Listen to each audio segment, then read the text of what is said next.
भारत के leader of opposition Rahul Gandhi एक बार फिर से विदेश की यात्रा पर है। कहा गया था कि वो 15 से 20 दिसंबर के बीच विदेशों में रहेंगे, लेकिन 23 दिसंबर को भी वो विदेश में ही थे। जर्मनी पहुंचे थे, बर्लिन के हर्ट स्कूल में एक बार फिर उन्होंने बयान दिया। प्रोग्राम था political is the art of listening. Politics पर राहुल गांधी बात कर रहे थे, जो पिछले 3 लोकसभा चुनाव हार चुके हैं। विधानसभा चुनाव में लगभग जमानत उनके कैंडिडेट्स की जब्त हो जाती है, और वो राहुल गांधी पॉलिटिक्स पर बात कर रहे थे। जैसा कि राहुल गांधी से उम्मीद की गई थी कि भारत विरोधी, बीजेपी विरोधी, आरएसएस विरोधी, देश की संवैधानिक संस्थाओं के विरोध में वो बयान देंगे, वैसा ही राहुल गांधी ने इस बार भी किया। तो आज बात करेंगे बर्लिन में राहुल गांधी ने क्या कुछ कहा है, क्या उनके बयान के मायने हैं, कैसे भारत का जो लोकतंत्र है, कैसे वो वैश्विक संपत्ति राहुल गांधी ने बताया है। नमस्कार, मैं हूं आपके साथ अभिषेक पुंडीर और मेरे साथ मौजूद हैं हमारे वरिष्ठ सहयोगी पंकज प्रसून। सर, बहुत स्वागत आपका। लीडर ऑफ अपोजिशन एक बार फिर से पर्सनल यात्रा पर विदेश में है, एक बार फिर से वैसी ही बयानबाजी क्या बताती है, क्या दर्शाती है?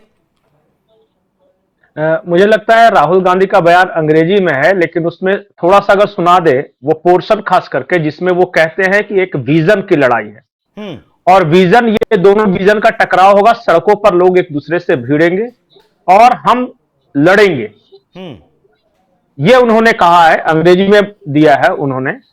अच्छा, एक बात बताइए कि क्या लोकतंत्र में बदलाव के लिए सड़कों पर मारकाट जरूरी है? क्या इसलिए चुनाव नहीं होते कि ज्यादातर जो लोग जिसके साथ है उसको वोट देके जिताएंगे? ये राहुल गांधी के दिमाग में ये कौन सा फितूर आ गया है कि सड़कों पर उतर कर लड़ेंगे? ये सड़क वाली संस्कृति कहां से सीखी?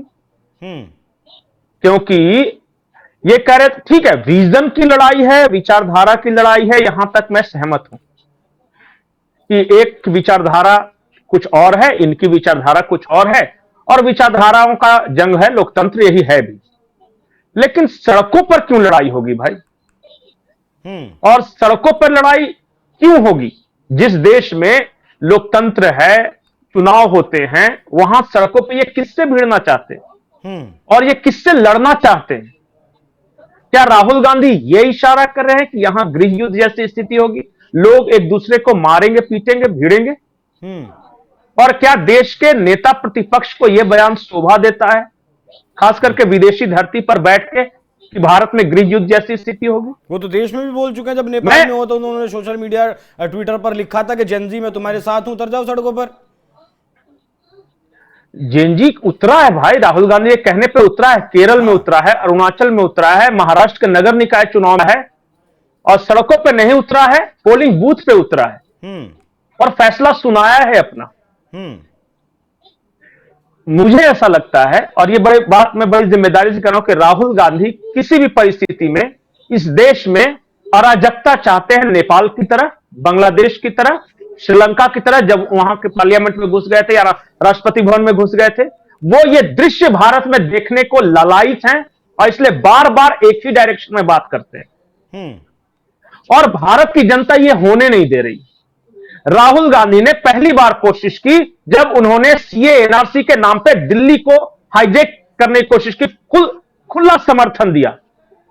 उन्होंने दिल्ली में दंगे भड़काए। मैं इसलिए राहुल गांधी का नाम ले रहा हूं कि जिस दिन ट्रंप आने वाले थे उसके एक दिन पहले सोनिया गांधी का बयान आया कि अब धरना प्रदर्शन से काम नहीं चलेगा, अब सड़कों पर उतरना होगा, और उसके बाद दिल्ली में दंगे भड़क उठे।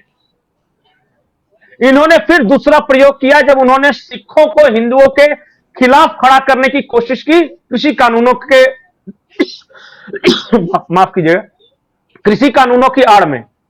देश में एक ऐसा माहौल बनाया गया कि जब सिख भाई लोग आए और उन्होंने लाल किले पे लगा तिरंगा हटाकर खालिस्तानी झंडा लहरा दिया, उम्मीद ये थी इनकी कि इसके विरोध में दिल्ली पुलिस या कोई जो प्रशासन है फायरिंग कर दे, तो 4 लोग मर जाएं, ताकि हमारा वो जो ये प्लान कर रहे थे वो सफल हो जाए, देश की राजधानी को अराजकता की आग में झोंक दे। वो भी असफल हो गया। एक्सट्रीम प्रिकॉशन लेते हुए दिल्ली पुलिस ने कुछ नहीं किया, करने दिया। प्लान यह था कि संसद भवन की ओर मार्च किया जाए, पर लाल किले की तरफ मार्च की, और कांग्रेस पोषित एक पत्रकार ने झूठी खबर चला दी कि पुलिस ने गोली चलाई है और एक किसान मारा गया है। बाद में पता चला कि वो किसान ट्रक में लटक के जा रहा था, वो गिर के मरा। पूरी कोशिश वो थी। और बार बार यह कहना राहुल गांधी द्वारा या उनकी अम्मी द्वारा कि भारत की जनता अब सड़कों पर उतरे, सड़कों पर उतरे, सड़कों पर उतरे। क्या करना चाहते हैं सड़कों पर उतारकर? हिंसा। और ये खुलकर, अब तो बिल्कुल चेहरे का नकाब हट गया, खुलकर ये बोल रहे हैं कि बांग्लादेश की तरह स्थिति होगी, नेपाल की तरह स्थिति होगी। क्यों होगी? क्योंकि आपको सत्ता नहीं मिल रही, आप पावर में नहीं है, तो इस देश में गृह युद्ध हो जाएगा। करवा दोगे आप गृह युद्ध, और उस गृह युद्ध से अभिषेक, मैं पूरी जिम्मेदारी के साथ बोल रहा हूं, उस गृह युद्ध की साजिश में न सिर्फ राहुल गांधी बल्कि इनके विदेश के कुछ आका जो इन्हें पैसा दे रहे हैं और कुछ भारत में मौजूद एनजीओ और पत्रकार सब मिलकर इस देश को अराजकता की आग में झोंकने पर आमादा हैं। देश की जनता आज उनको साथ नहीं दे रही, इसलिए वो असफल हो रहे हैं। वो उस दिन का इंतजार कर रहे हैं कि कम से कम थोड़ा बहुत भी किसी न किसी बहाने से देश की जनता इनके कहने पर सड़कों पर उतर के तोड़फोड़ शुरू कर दे, ताकि इनके कलेजे को ठंडक पहुंचे। वो जर्मनी में जाके कह रहे कि भारत की मैन्युफैक्चरिंग धराशायी हो गई, जबकि हकीकत यह है कि भारत की मैन्युफैक्चरिंग सेक्टर आज ऑल टाइम हाई पे है। वो कह रहे हैं कि हमारा डिफेंस सेक्टर बर्बाद हो गया, जबकि हकीकत यह है कि इसी साल हमारे डिफेंस सेक्टर ने 23,000 करोड़ का एक्सपोर्ट किया है। कांग्रेस के शासन में राजनाथ सिंह ने बताया था, कांग्रेस के शासन में AK-47 की गोलियां भी विदेश से आती थी, मिलिट्री के जूते तक विदेश से आते थे।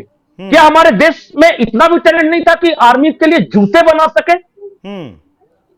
और इनके डिफेंस दलाल हुआ करते थे दिल्ली के लुटियंस, दिल्ली के बंगलों में, और वो कट कमीशन मनी। जब भी कुछ होता था, मैं A to Z गिना सकता हूं डिफेंस सेक्टर में, जीप घोटाला से लेकर और लास्ट में टेट्रा टग घोटाला तक।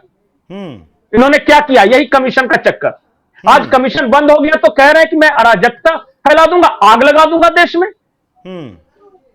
और राहुल गांधी के कहने पर इस देश के लोग खुद अपने ही देश को आग में झोंक देंगे, जैसे बांग्लादेश के लोग कर रहे हैं। ठीक है। आज भारत की इकोनॉमी अगर ऑल टाइम हाई है, दुनिया में सबसे ज्यादा है, अगर भारत का मैन्युफैक्चरिंग सेक्टर ज्यादा है, अगर स्टार्टअप इंडस्ट्री ज्यादा है, यूनिकॉर्न सबसे ज्यादा है हमारा, अब बताइए इस बात की तकलीफ है कि ये सब कैसे इतना बढ़िया कर पा रहे हैं हमारे तमाम अड़ंगा लगाने के बावजूद।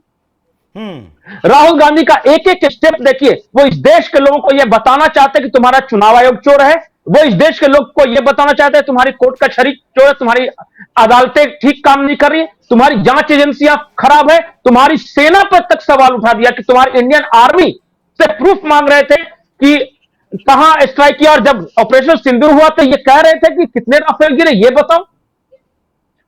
ये इस देश के नेता प्रतिपक्ष का की यह भूमिका होनी चाहिए। नेता प्रतिपक्ष स्वर्गीय अटल बिहारी वाजपेयी भी थे। जब बांग्लादेश का युद्ध हमने जीता था तो उन्होंने भूरी भूरी प्रशंसा की थी इंदिरा गांधी की। इंदिरा गांधी ने अटल जी को भारत को रिप्रेजेंट करने के लिए यूएनओ भेजा, ताकि पूरी दुनिया में मैसेज आए कि हम आपस में चाहे कितने भी मतभेद हो मुद्दों के आधार पर, लेकिन देश की बात आती है तो हम सब एक हैं। क्या राहुल गांधी ये कभी कहते हैं कि जब देश की बात आए तो हम सब एक हैं? नेवर। निष्कर्ष क्या निकाला जाए सर? निष्कर्ष यही ले रहा है कि ये आदमी विदेशी शक्तियों के साथ मिलकर भारत को डिस्टेबलाइज करने के लिए काम कर रहा है, और हर वो कोशिश कर रहा है, लेकिन कामयाब नहीं हो पा रही है, होगी भी नहीं। जनता आज साथ नहीं दे रही है। अब होगी नहीं होगी नहीं पता, लेकिन कोई ना कोई इस मोमेंट का इंतजार कर रहा है कि कभी तो इस जनता किसी भी बात पे जात के नाम पे आ जाए, धर्म के नाम पे जुड़ जाए। मणिपुर में जो होता है वो उसको सीधे ईसाई बनाम हिंदू ये करार देते हैं। जब किसान आंदोलन होता है तो ये सिख बनाम हिंदू करने की कोशिश करते हैं। ये जातियों कहते हैं कि तुम जाति जनगणना के नाम पे देश को जाति के नाम पे तोड़ने की कोशिश करते हैं। नॉर्थ इंडिया बनाम साउथ इंडिया लड़ाने की कोशिश करते हैं, कहते हैं कि साउथ के लोग अच्छे होते हैं। एक इन्हीं पार्टी का नेता प्रियांक खड़गे कह रहा है कि यूनियन ऑफ साउथ इंडिया बना दो। ऐसे चलाएंगे ये देश, तोड़ तोड़ के कर चलाएंगे, पूरा देश चल नहीं पाएगा इनसे। किसको नहीं पता है कि इस देश में जो क्रिश्चियन मिशनरीज है उसके पीछे कौन सी शक्ति है? किसको नहीं पता है कि ये जितना एनजीओ जो चला रहे थे फॉरेन फंड बंद होने के बाद ये क्या कर रहे हैं? एक और आरोप, एक हॉक आई नाम का एक ये है ट्विटर हैंडल है, उसने आरोप लगाया है कि पवन खेड़ा की पत्नी जो है वो एक संस्था में काम करती है, और वही संस्था डिसाइड करता है कि कौन से मीडिया चैनल को विदेश से पैसे मिलेंगे और किसको विदेश में सम्मान मिलेगा। ये उनका दावा है।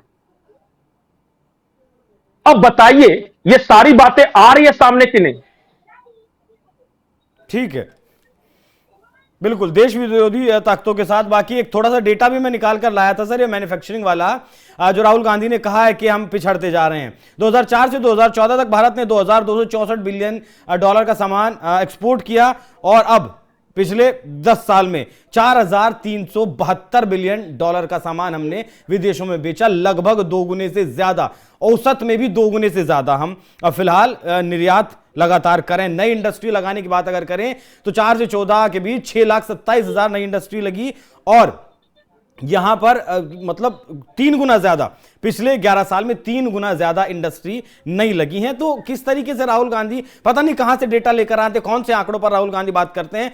बस उन्हें सवाल उठाना है भारत पर, भारत का मौजूदा जो शासन है उस पर, उसे उखाड़ना है, कुछ भी करके, विदेशों में घूम के, विदेश यात्रा करके, टूरों पर जाकर, चुनाव लड़ने के दौरान वो विदेशों में घूमने के लिए चले जाते हैं और फिर कहते हैं कि वोट चोरी हुई है। वोट चोरी कुछ नहीं है। वोट चोरी के मामले पर इन्हीं के सुप्रिया सुले विपक्ष में जो बैठी हैं, इनके साथ में उन्होंने आईना दिखाया था। जम्मू कश्मीर के मुख्यमंत्री ने इन्हें आईना दिखाया था, उसके बावजूद भी राहुल गांधी ये मुद्दा छोड़ने के लिए तैयार नहीं है। बाकी फिलहाल देश की जनता सोचती है, समझती है, उसके बाद ही फैसला लेती है। और ताजा उदाहरण महाराष्ट्र की जनता ने एक बार फिर से नगर निकाय के जो चुनाव हुए हैं उसमें दिए। बाकी राहुल गांधी कितनी भी साजिशें कर रहे हैं देश में रह के विदेशी ताकतों के साथ, कामयाब वो इस देश की जनता के सामने तो नहीं होने वाली। और जो सपना है श्रीलंका, बांग्लादेश या नेपाल बनाने का, वो तो पूरा खैर नहीं ही हो पाएगा। पंकज सर, बहुत धन्यवाद जुड़ने के लिए हमारे साथ। बाकी दर्शकों, आप भी सोचिएगा, विचार करिएगा राहुल गांधी ने क्या कुछ कहा है और क्या कुछ देश में चल रहा है, और उसके बाद कमेंट बॉक्स में अपनी राय जरूर दीजिएगा। नमस्कार।